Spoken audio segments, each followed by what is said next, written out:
ইরানের president Masoud পেজেশকিয়ানের পদত্যাগ নিয়ে ছড়িয়ে পড়া গুঞ্জনকে সম্পূর্ণ মিথ্যা বলে উড়িয়ে দিয়েছে তেহরান। প্রেসিডেন্টের কার্যালয় বলছে এটি বিদেশি গণমাধ্যমের অপপ্রচার। এদিকে যুদ্ধবিরতির পরও ইরান ও যুক্তরাষ্ট্রের মধ্যে উত্তেজনা এবং কূটনৈতিক তৎপরতা অব্যাহত রয়েছে। ইরানের প্রেসিডেন্ট মাসুদ পেজেশকিয়ান পদত্যাগ করেছেন এমন গুঞ্জন সামাজিক যোগাযোগ মাধ্যম এবং বিভিন্ন আন্তর্জাতিক গণমাধ্যমে ছড়িয়ে পড়ার পর বিষয়টি নিয়ে আনুষ্ঠানিকভাবে মুখ খুলেছে তেহরান। দেশটির সরকার স্পষ্টভাবে জানিয়েছে প্রেসিডেন্টের পদত্যাগের খবর সম্পূর্ণ ভিত্তিহীন এবং এটি সত্য নয়।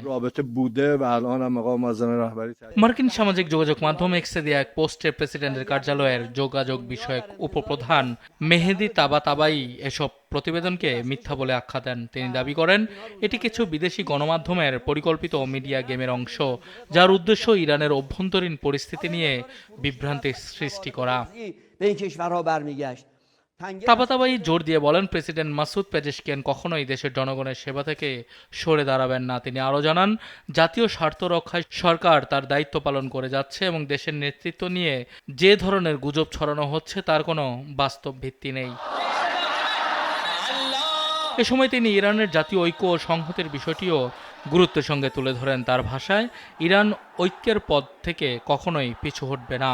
যারা দেশের অভ্যন্তরে বিভাজন সৃষ্টি করতে চায় বা জাতীয় সংহতিকে দুর্বল করার চেষ্টা করছে, তারা তাদের উদ্দেশ্য সফল হবে না বলেও মন্তব্য করেন তিনি। এদিকে মধ্যপ্রাচ্যের সাম্প্রতিক পরিস্থিতি ঘিরে উত্তেজনা এখনও পুরোপুরি প্রশমিত হয়নি। গত ফেব্রুয়ারির শেষ দিকে যুক্তরাষ্ট্র ও ইসরায়েলের হামলার পর অঞ্চল জুড়ে নতুন করে উত্তেজনার সৃষ্টি হয়। এর জবাবে ইরান বিভিন্ন সামরিক পদক্ষেপ নেয় এবং আঞ্চলিক নিরাপত্তা পরিস্থিতি আরও জটিল হয়ে ওঠে। পরবর্তীতে পাকিস্তানের মধ্যস্থতায় গত ৮ এপ্রিল একটি যুদ্ধবিরতি কার্যকর হলেও দীর্ঘমেয়াদী সমাধানের ক্ষেত্রে এখনও কোনো চূড়ান্ত সমঝোতা হয়নি।